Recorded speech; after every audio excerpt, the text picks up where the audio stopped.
Өмнө нь иргэд үйлчилгээний хураамж тэмдэгтийн хураамжаа төлөхийн тулд заавал банкнд дугаарлан зогсох шаардлагатай байсан.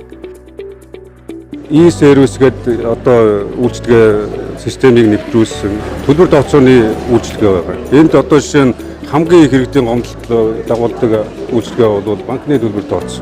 Одоо 3 цаг зарцуулдаг байсан бол 5 минут зарцуулах хэмжээний төлбөр тооцоогоо заавал энд үйлчилгээ авчиад энд очиж банкны одоо салбар дээр очиж төлбөр тооцоог хийхгүйгээр цонхон дээрээ төлбөрөө төлчихдөг. Бид нар зөвхөн бас иргэдийг үйлчлэгээний төвөөр дамжуулж үйлчлүүлэхээс гадна түрүүнээр хороодоор дамжуулж, дээрээс нь захин веб хуудасаар аппликейшнээр дамжуулж бас үйлчлэг авах боломжийг нээж байгаа.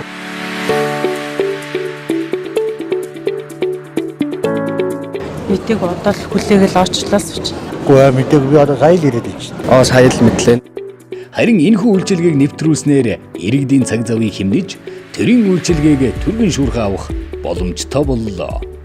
Тэгэл одоо ингээл цаг зав хэмнэсэн зүйл ажил байна л гэж бодож штэ. Дэлгүүрт орж байгаа юм шиг ингээл уншил. Хүмүүдэж яг цаг хэмнэл гэсэн гол нь шүү дээ. Тэгэл цаг л хэмжиж байгаа шүү дээ. Цаг хэмнэн тэгэл найдварчд орно.